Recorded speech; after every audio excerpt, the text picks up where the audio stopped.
আহ, উপস্থিত মুরব্বীবর্গ, উপস্থিত প্রিয় নেতৃবৃন্দ, কর্মী ভাইরা, সামনে উপস্থিত সাংবাদিক ভাইরা সহ এলাকাবাসী ভাইরা যারা উপস্থিত আছেন, আসসালামু আলাইকুম।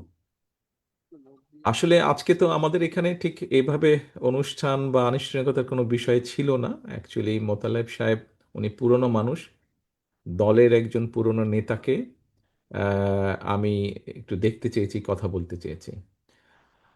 আপনারা নিশ্চয়ই খেয়াল করেছেন, আমি ওনার কাছে একটি কথা বলেছিলাম, জিজ্ঞেস করেছিলাম যে ওনার কি উপদেশ দেশের সকল বিএনপির নেতা কর্মী, শহীদ জিয়া, দেশনেত্রী খালেদা জিয়ার সকল নেতাকর্মীর প্রতি ওনার কি উপদেশ। উনি ওনার অবস্থান থেকে ওনার যতটুকু বক্তব্য উনি উপস্থাপন করেছেন।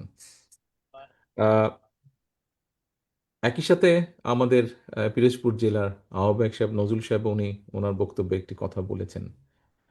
উনি আমাকে বলেছেন অনুপ্রেরণা। নজরুল সাহেব, বিষয়টি আমি এভাবে দেখি না। আমি অনেকবার বলেছি, আমরা রাজনীতি করি, রাজনীতিতে অনুপ্রাণিত হই, আমাদের মূল শক্তি রাজনীতিতে এই দেশের জনগণ। কাজে আমাদের অনুপ্রেরণা যদি হয়ে থাকে, সেটি হচ্ছে বাংলাদেশের জনগণ হচ্ছে আমাদের অনুপ্রেরণা। কারণ বাংলাদেশের মানুষ যতবার, আমরা যদি রাজনৈতিকভাবে ব্যাপারটাকে দেখি, রাজনৈতিক বিবেচনায় দেখি, অর্থাৎ তাহলে নির্বাচন দেখতে হয়, এবং নির্বাচনে আমরা দেখেছি এদেশের মানুষ যতবার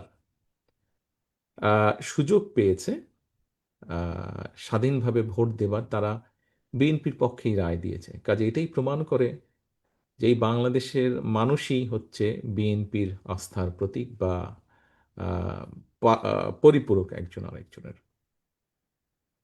এখন বিষয় হচ্ছে যে, যেহেতু আজকে এখানে আমরা অনেকে উপস্থিত আছি, আহ, কয়েকটি কথা আমি আমার অবস্থান থেকে বলতে চাই। আজকে আমরা মোতালেব সাহেবকে দেখছি, উনি একটি হুইল চেয়ারে বসে আছেন। এবং কম বেশি এখানে যারা আপনারা উপস্থিত আছেন, কম বেশি প্রত্যেকের ধারণা আছে, বাই নাও এই অনুষ্ঠানের মাধ্যমে বহু মানুষ এর মধ্যে জেনেছেন যে কিভাবে উনি এরকম ক্ষতির শিকার হলেন। আতাতের আঘাতে উনি এরকম হয়েছেন, রাজনৈতিক প্রতিপক্ষের আঘাতে।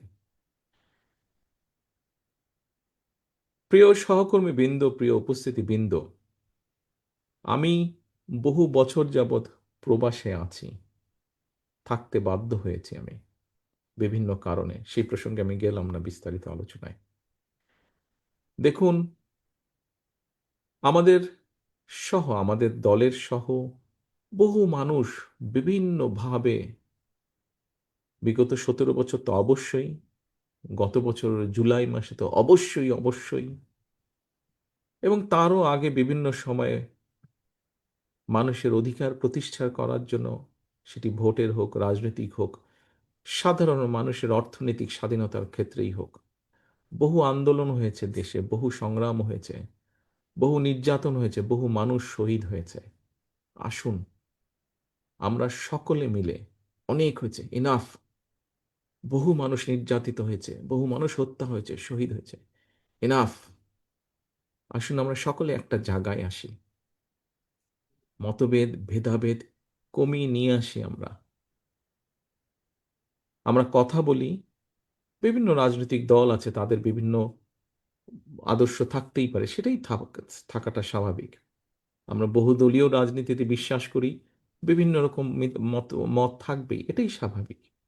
পৃথিবীতে সব গণতান্ত্রিক দেশেই এটা আছে। বাট আসুন আমরা সেই ঝগড়া ফ্যাসাদ থেকে কিছুটা হলেও দূরে সরে আসি। এসে আজকে এখানে মোতালেব সাহেব ওনার সন্তানদের দেখিয়ে যে বলছিলেন যেই কথাটি, এরকম সন্তানের সংখ্যা সারা বাংলাদেশে আরো লক্ষ কোটি আছে। আমরা একটি বলেছি যে আগামী দিনে আমরা চাই মেধার ভিত্তিতে এই জাতিকে গড়ে তুলতে, এই দেশকে গড়ে তুলতে। ঠিক একই স্বাভাবিকভাবে মেধা যেখানে থাকবে, কম্পিটিশন থাকবে। আজকের তরুণ, আগামী দিনের তরুণ, আগামী দিনের ভবিষ্যৎ, তাদের মধ্যে কম্পিটিশন থাকবে। মেধা এক একজনের এক এক রকম হয়। সবাইকে যেমন এক জায়গায় আমরা দিতে পারবো না, মেধার রেসে যে এগিয়ে থাকবে সেই সেখানে যাবে।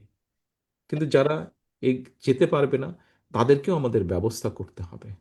আমরা সে লক্ষ্যেই আগামী দিনে বাংলাদেশের লক্ষ কোটি তরুণ যারা আছে, নারী পুরুষ যারা আছে, প্রত্যেকে যাতে মিনিমামভাবে বেঁচে থাকার যুদ্ধে টিকে থাকতে পারে সেইভাবে আমরা পরিকল্পনাগুলো গ্রহণ করছি, যাতে মোতালেব সাহেবের পরিবারে যেমন সন্তানরা এখনো সকলে ব্যবস্থা করতে পারেনি, কিন্তু ভবিষ্যতে যাতে এই সন্তানেরা কোনো না কোনোভাবে নিজের সৎ পথে উপার্জনের ব্যবস্থা করে নিতে পারে, আমরা আমাদের পরিকল্পনাগুলোকে সেভাবে সাজাতে চাচ্ছি।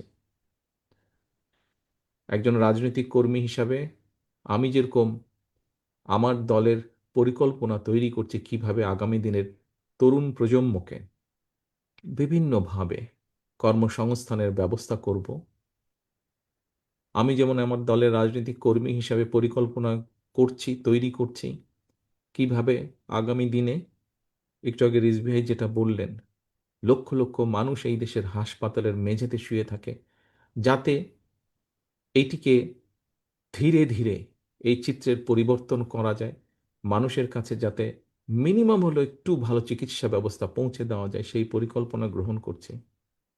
বাংলাদেশ কৃষি নির্ভর দেশ, লক্ষ কোটি কৃষক বিভিন্ন সময় বিভিন্ন প্রাকৃতিক দুর্যোগ সহ বিভিন্ন সমস্যার ভিতর দিয়ে তাদেরকে যেতে হয়, তারপরেও তারা হাল ছেড়ে দেননি। তারা মাঠে আছেন, কৃষিকাজ করছে বলেনি বাংলাদেশের ২০ কোটি মানুষ খেয়ে পড়ে বেঁচে আছে। এই কৃষকদের পাশে কিভাবে দাঁড়ানো যায়, বাংলাদেশের গ্রামে গঞ্জে লক্ষ কোটি মা বোনেরা,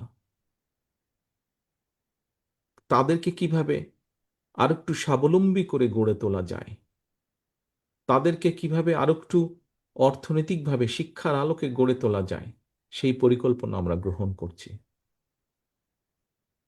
প্রিয় সহকর্মীবৃন্দ, প্রিয় উপস্থিতিবৃন্দ, আসুন, অনেক হয়েছে আন্দোলন, অনেক হয়েছে স্লোগান, অনেক হয়েছে মিছিল, অনেক হয়েছে মিটিং। এবার আসুন আমরা কম্পিটিশন করি দেশের মানুষের যে মৌলিক সমস্যাগুলো আছে, যা প্রতিদিন আমাকে, আপনাকে, প্রত্যেকটা মানুষকে যা ছুঁয়ে যায় জীবন যুদ্ধে বেঁচে থাকার জন্য, সেই সমস্যাগুলো কতটুকু একটু একটু করে কতটুকু আমরা কমিয়ে আনতে পারি, একটু একটু করে কতটুকু আমরা মানুষকে স্বস্তি দিতে পারি। আসুন আমরা কম্পিটিশন করি সেই পরিকল্পনাগুলো গ্রহণ করার জন্য, এবং শুধু গ্রহণ না, দেশের জনগণ যাদেরকে সুযোগ দিবে তারা যেন একটু একটু করে সেই পরিকল্পনাগুলো বাস্তবায়িত করতে পারে। এই হোক আমাদের আগামী দিনের রাজনীতি, এই হোক আমাদের আগামী দিনের বাংলাদেশ এবং বাংলাদেশের মানুষের জন্য রাজনীতি, যাতে ভবিষ্যতে রাজনৈতিক মতপার্থক্য থাকতেই পারে, কিন্তু তার জন্য একজন মানুষকে শারীরিকভাবে আঘাত করতে যাতে না হয়, আঘাতপ্রাপ্ত যাতে না হন, এটাই হোক আমাদের বাংলাদেশের আগামী দিনের রাজনীতি। প্রিয় উপস্থিতিবৃন্দ, প্রিয় সাংবাদিক ভাইরা, আপনাদের মাধ্যমে আমি সারা বাংলাদেশে আমার দলের যত নেতাকর্মী আছে, সারা বাংলাদেশের যত গণতান্ত্রিক মানুষ আছেন, সবার কাছে আমার এই কথাগুলো পৌঁছে দিতে চাই। পরিশেষে আমি আল্লাহর দরবারে দোয়া করি আপনারা সকলে ভালো থাকুন। মোতালে সাহেব, আপনাকে আল্লাহ যতটুকু সম্ভব সুস্থতা দান করুন, এবং আসুন আগামী দিনে আমরা বাংলাদেশের মানুষের, যেহেতু এখানে আমরা প্রায় প্রত্যেকটা মানুষ বাংলাদেশ জাতীয়তাবাদী দলের রাজনীতির সাথে জড়িত, প্রতিটা মানুষ আমরা যাতে নিজেদেরকে বাংলাদেশের মানুষের কল্যাণে, দেশের ভালোর জন্য নিয়োজিত করতে পারি, আল্লাহর কাছে সেই রহমত চেয়ে আমার বক্তব্য শেষ করছি। আল্লাহ হাফেজ। বাংলাদেশ জিন্দাবাদ। বাংলাদেশ জাতীয়তাবাদী দল জিন্দাবাদ।